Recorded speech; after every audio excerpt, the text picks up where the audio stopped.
আসসালামু আলাইকুম রহমতুল্লাহি অবরকাতুহ। সম্মানিত দর্শক, ভারতের সেনাপ্রধান এই মুহূর্তে বাংলাদেশে যে কোনো কারণে অতি গুরুত্বপূর্ণ এবং আলোচনার রাজনৈতিক কিংবা অরাজনৈতিক সব ক্ষেত্রে তিনি কেন্দ্রবিন্দুতে পরিণত হয়েছেন। শেখ হাসিনা সরকারের পতনের পর নরেন্দ্র মোদীকে নিয়ে বা জয়শঙ্করকে নিয়ে বা অমিত শাহকে নিয়ে বাংলাদেশে আসলে আলোচনা তেমন একটা হয়নি। এমনকি যে ভারতীয় রাষ্ট্রদূত ঢাকাতে যিনি কর্মরত, তাকে নিয়ে গত ১৫টি বছর যে আধিক্ষেত্তা ছিল, যে প্রভাব ছিল, প্রতিপত্তি ছিল, কিংবা ঢাকাতে যারা রয়ের এজেন্ট হিসেবে ছিলেন, এজেন্ট চিফ বা রয়ের যে মিশন চিফ, তিনি এবং তার যারা সহকর্মী, রয়ের যারা এজেন্ট এবং তাদের রিক্রুট করা যারা সাব এজেন্ট ছিলেন, সকলের যে একটা রমরমা ভাব ছিল, সেই রমরমা ভাবটি এখন একেবারে ভারত বাংলাদেশের সম্পর্কের ক্ষেত্রে হিমালয়ের মাউন্ট এভারেস্ট হয়ে ভারতের সেনা সদর দপ্তরের প্রধান ব্যক্তি, যিনি সেনাবাহিনী প্রধান, তার দপ্তরে চলে গেছে, তার টেবিলে চলে গেছে। তিনি এখন বাংলাদেশ নিয়ে কথা বলছেন এবং খুবই সিগনিফিক্যান্ট কথা বলছেন। এবং তার অফিসের ইতিপূর্বে কতগুলো বক্তব্য বাংলাদেশকে কেন্দ্র করে যে সকল রাজ্য রয়েছে, তার মধ্যে আসাম, বিশেষ করে আসামে রীতিমতো যুদ্ধ অবস্থা চলছে দীর্ঘদিন ধরে, এবং সেখানে যারা বসবাসরত বাংলাদেশির রয়েছেন, মানে সাবেক যারা বাংলাদেশে ছিলেন পাকিস্তান পূর্ব সময় কিংবা ব্রিটিশ ভারতে, এবং করিমগঞ্জ কেন্দ্রিক যে একটা বিশাল জনগোষ্ঠী সেখানে তৈরি হয়েছে, এদের সংখ্যা নাকি ২০ লাখের মতো, শুধুমাত্র আসামে। তো সেনাপ্রধান, ভারতীয় তৎকালীন সেনা প্রধান, তিনি বললেন যে এদেরকে বাংলাদেশে জোর করে পুশ ইন করা হবে, পুশ ব্যাক করা হবে। এবং তখন শেখ হাসিনার সরকার ছিল এবং বিরোধী দল ছিল, এটা নিয়ে যথেষ্ট আলোচনা হয়েছে, কথাবার্তা হয়েছে, কিন্তু আমরা বিষয়ের গুরুত্বটা তখন বুঝতে পারিনি, যেভাবে আমরা এখনও বুঝতে পারছি না যে হোয়াট ইজ গোয়িং অন। আমাদের দেশে ইদানিংকালে কতগুলো সমস্যা নিয়ে আলোচনা হচ্ছে। এক নম্বর আলোচনা হলো চিকেন নেক, দুটো চিকেন নেক। ঢাকা এবং চট্টগ্রামের মহাসড়কে যে ফেনী নদী রয়েছে, এখানে একটা ব্রিজ রয়েছে, এই ব্রিজটি যদি ভেঙে দেওয়া হয় এবং এখানে বাংলাদেশের জন্য একটা চিকেন নেক রয়েছে, এটি আলাদা করলে ভারত পুরো চট্টগ্রাম পুরো অঞ্চলকে দখল করে নিতে পারে অনায়াসে। এবং এটির অনেক ঐতিহাসিক কুখ্যাতি রয়েছে, ইতিপূর্বে দিল্লিও করেছে, মায়ানমারও করেছে, হাজার হাজার বছর ধরে এই অঞ্চলটিকে। দ্বিতীয়ত, ফেনী নদীর এপারে একেবারে ঢাকার দাউদকান্দি থেকে শুরু করে, অর্থাৎ মেঘনা নদীর অপর প্রান্ত থেকে শুরু করে একদম ফেনী নদীর কিনার পর্যন্ত কুমিল্লা জেলার যে বিস্তীর্ণ অঞ্চল, এটির যে ইতিহাস, সেই ইতিহাসের হাজার হাজার বছর যে সম্পৃক্ততা, সেটা আগরতলার সঙ্গে। এবং কখনো কুমিল্লা থেকে আগরতলা শাসিত হয়েছে, কখনো আগরতলা থেকে কুমিল্লা শাসিত হয়েছে। আমরা এই যে আর.ডি. বর্মন বলি, শচীন দেববর্মন বলি, রাহুল দেববর্মন, শচীন দেববর্মন। তারপর সেই কুমিল্লার যে সেই বিখ্যাত মহিলা জমিদার দেবী চৌধুরানী, তার কথা আমরা বলি। এই সবই কিন্তু আগরতলা কেন্দ্রিক আর কুমিল্লা কেন্দ্রিক একটা আলাদা বলয়। তাহলে বোঝার চেষ্টা করুন, পার্বত্য চট্টগ্রাম, এরপরে কক্সবাজার, তার সঙ্গে সঙ্গে রোহিঙ্গাদের যে আরাকান প্রদেশ, এটিকে নিয়ে একটি রাজনৈতিক বলয়। আবার চট্টগ্রাম, কক্সবাজার, এগুলোকে নিয়ে ভারতের একটি বলয়। ইতিহাসে বহুবার এই বিভক্তি হয়েছে। এই জিনিসগুলো ইদানিং কিন্তু বারবার চলে আসছে এই চিকেন নেক নিয়ে। আবার দিনাজপুরে একটা চিকেন নেক আছে, এই চিকেন নেকটা বাংলাদেশের পক্ষে, অর্থাৎ ওই চিকেন নেকের যে অংশটুকু রয়েছে, যেটি দহগ্রাম, আঙ্গরপোতা, বেরুবাড়ি, এই এলাকাতে যে চিকেন নেকগুলো রয়েছে, পুরো এলাকা যদি আমরা একত্র করে ফেলি, এটা আমাদের পক্ষে চলে আসবে। অর্থাৎ সেখানে ভারতের যে সেভেন সিস্টারের সাথে তাদের যে সংযোগ মূল ভূখণ্ডের, এটি বন্ধ হয়ে যাবে ওই চিকেন নেকের মাধ্যমে। নেপালের সঙ্গে আমাদের আন্তর্যোগাযোগ শুরু হয়ে যাবে এবং এই কেন্দ্রিক যে সাম্রাজ্য শত শত বছর ভারতবর্ষ শাসন করেছে।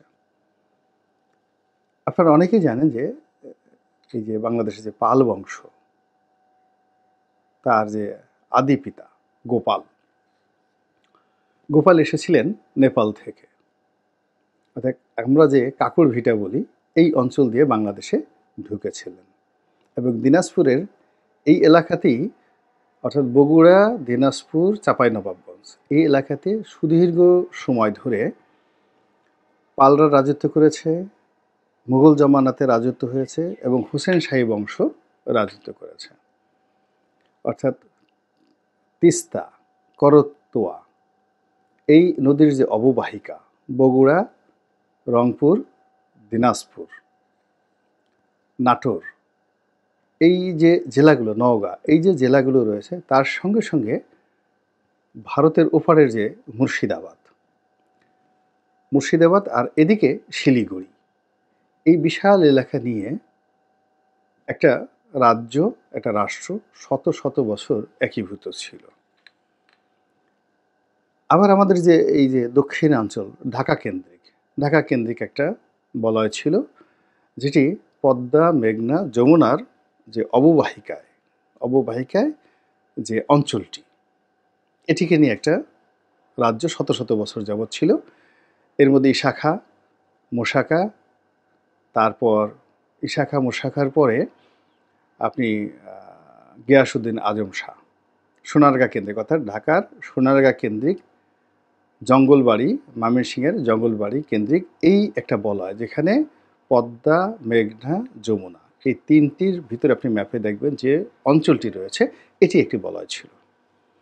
আবার চাঁদপুরের ওপারে গিয়ে বরিশাল, পটুয়াখালী এবং হাতিয়া, সন্দ্বীপ, কুতুবদিয়া, মহেশখালী, এই অঞ্চল নিয়ে শত শত বছর ধরে, এমনকি ব্রিটিশ জমানাতে, মুঘল জমানাতে আলাদা একটা রাজত্ব ছিল। আমরা এই যে বাকেরগঞ্জ বলি, আগা বাকের, আমরা চন্দ্রদ্বীপ বলি, এই বরিশালকে কেন্দ্র করে।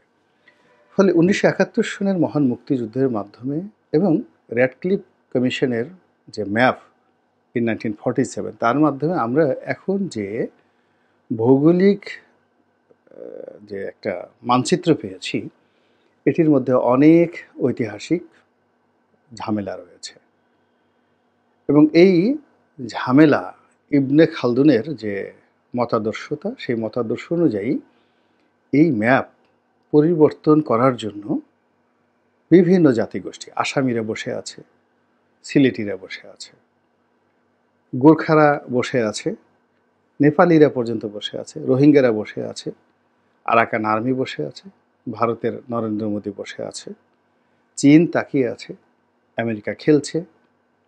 আর এরই মধ্যে শেখ হাসিনার পতনের পর ভারতীয় সেনাপ্রধান হঠাৎ করে খুব সিগনিফিক্যান্ট, ভীষণ রকম সিগনিফিক্যান্ট আচরণ তিনি শুরু করেছেন। তিনি বর্তমান সরকারের সঙ্গে তার কোনো যোগাযোগ রয়েছে এটা তিনি স্বীকার করেন না, তিনি সরাসরি বাংলাদেশ সেনাবাহিনীর সঙ্গে যোগাযোগ রক্ষা করছেন। আবার ঢাকায় নিযুক্ত যে ভারতীয় রাষ্ট্রদূত, তিনি সমস্ত প্রোটোকল ভেঙে তিনি তার পররাষ্ট্রমন্ত্রীর সঙ্গে বৈঠক না করে ঢাকা থেকে গিয়ে সরাসরি সেনাপ্রধানের সঙ্গে তিনি বৈঠক করছেন এবং সেখানে ভারতীয় সেনাবাহিনীর পক্ষ থেকে যে কথা বলা হচ্ছে, যে বিবৃতি দেওয়া হচ্ছে, আপনি এটাকে যেভাবেই নেন না কেন, এর সাথে বড় অশনের সংকেত স্বাধীনতার পরে আর কখনো আসেনি। বোঝার চেষ্টা করুন যে আপনার চারিদিকে অনেকগুলো কুমির রয়েছে, জলহস্তী রয়েছে, যার আপনাকে গিলে খেতে পারে, তরমুজের মতো গিলে খেতে পারে। জলহস্তী যেভাবে তরমুজ খায়, জাস্ট আপনি ফেলে দেবেন, একটা কামড় দিয়ে গিলে খেয়ে ফেলে।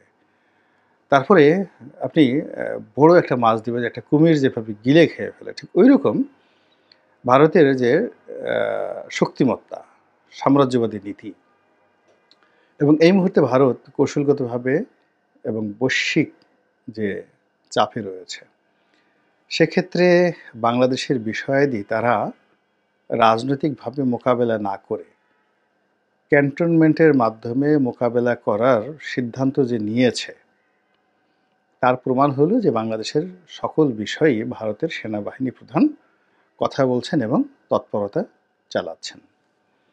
আমরা ভারতীয় মিডিয়ার ইদানিং যে তাণ্ডব দেখছি বা কথাবার্তা শুনছি, এরা অনেক ফেক নিউজ দিচ্ছে।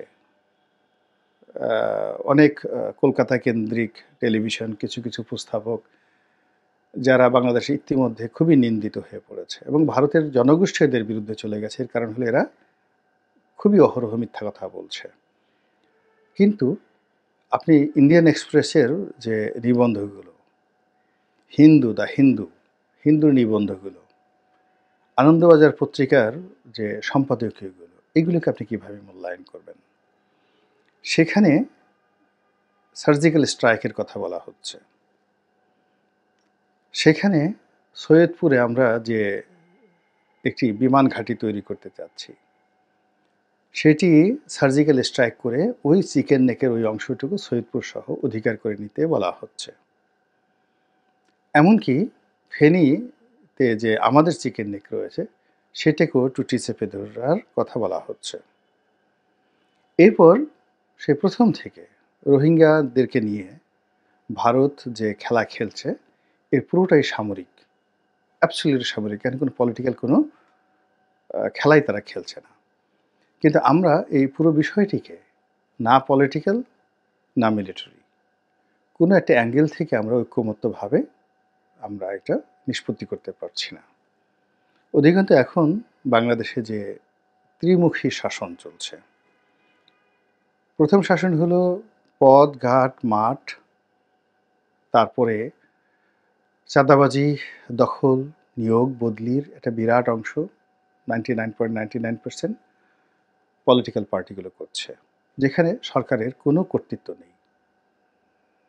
2 নম্বর হলো পলিটিক্যাল পার্টি আবার যেখানে পারছে না, সচিবালয় থেকে শুরু করে মন্ত্রী, এমপি নিয়োগ করা থেকে শুরু করে রাষ্ট্রের যত বাজেট এবং রাষ্ট্রীয় যে সকল সিদ্ধান্ত, সেখানে পলিটিক্যাল পার্টির অংশগ্রহণ জিরো, শূন্য, যেটা কখনই হয়নি। সবসময়, এমনকি এরশাদ জামানাতে 111-এর সময় পলিটিক্যাল পার্টির চাপে অনেক গুরুত্বপূর্ণ রাষ্ট্রীয় সিদ্ধান্ত গ্রহণ করা হতো বা রহিত করা হতো। কিন্তু ডক্টর মোহাম্মদ ইউনূসের যে জমানা, সেই জমানাতে একচেটিয়াভাবে পরিকল্পনা কমিশন, টেন্ডার, নিয়োগ, বদলি থেকে শুরু করে সব কিছু তারা করে যাচ্ছে, যার সঙ্গে কোনো পলিটিক্যাল ডিজায়ার, উইল ফোর্স এবং কানেক্টিভিটি নেই। 3 নম্বর, সেনাপ্রধানের সঙ্গে ডক্টর ইউনূসের সম্পর্ক শূন্যের কোঠায়, হয়তো নেতিবাচক। আবার রাষ্ট্রপতির সঙ্গে সেনাপ্রধানের সম্পর্ক মনে হচ্ছে গভীর থেকে গভীরতর হচ্ছে। আবার রাজনৈতিক যে ঐক্যগুলো ছিল গত 3-4 মাস আগে, সেই ঐক্যগুলো এখন ভেঙে চুরমার হয়ে গেছে। ইসলামিক দলগুলোর মধ্যে জামায়াত ইসলামী সহ যে ঐক্যের কথা ভাবা হচ্ছিল, সেই ঐক্য এখন আর নেই।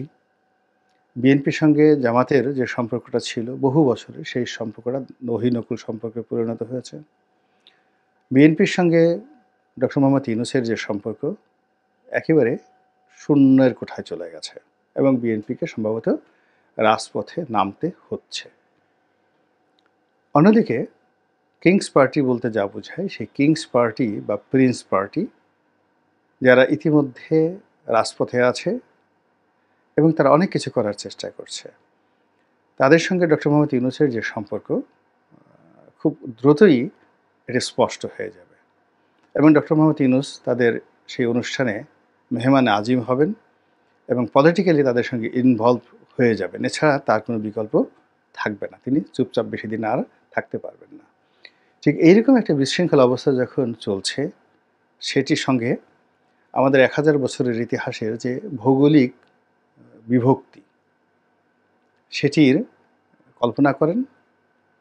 তার সঙ্গে সঙ্গে বাংলাদেশের যে চলমান সংকট রয়েছে, রাজনৈতিক সংকট, প্রতিবেশীদের সঙ্গে, মায়ানমারের সঙ্গে, রোহিঙ্গাদের সঙ্গে, এরপর ভারতের সঙ্গে। এগুলোকে বিশ্লেষণ করেন। তারপর আমেরিকা, চীন, ভারত এই ৩ টে রাষ্ট্রের সঙ্গে আমাদের যে কূটনৈতিক সম্পর্কে টানাপোড়েন চলছে সেগুলো বিশ্লেষণ করলেই আপনি আতঙ্কিত হয়ে পড়বেন যে ভারতীয় সেনাপ্রধান যে কর্মকাণ্ডগুলো করাচ্ছেন সেই কর্মকাণ্ডের মধ্যে আরেকটি যুদ্ধের ইঙ্গিত বহন করছে। এবং আমাদের যারা রাজনীতিবিদ রয়েছেন সেটা তরুণ প্রজন্মের জেএনজি থেকে শুরু করে স্বয়ং ডক্টর মোহাম্মদ ইউনূস তারা প্রকাশ্যে বলছে যে আমাদের হয়তো আরেকটি যুদ্ধ করা লাগবে। এখন সেই যুদ্ধ কি ভারতের সঙ্গে, বিএনপির সঙ্গে, জনগণের সঙ্গে, নাকি আরও কোনো স্পর্শকাতর অঙ্গ প্রতিষ্ঠানের সঙ্গে? সে যুদ্ধ কি চীনের মিত্রতায় হবে নাকি পাকিস্তানের মিত্রতায় হবে? যুদ্ধ করার জন্য অস্ত্র দরকার। সে অস্ত্র কোথায়? আসছে, এসে গেছে না আসবে? এ সকল বিষয়ে আমাদের সচেতন হতে হবে এবং যার যার অবস্থান থেকে দেশপ্রেমে উদ্বুদ্ধ হয়ে আমাদেরকে বক্তব্য রাখতে হবে। আল্লাহ আমাদের সবাইকে হেদায়েত দান করুন এবং হেফাজত করুন। আসসালামু আলাইকুম ওয়া রাহমাতুল্লাহি ওয়া বারাকাতুহু।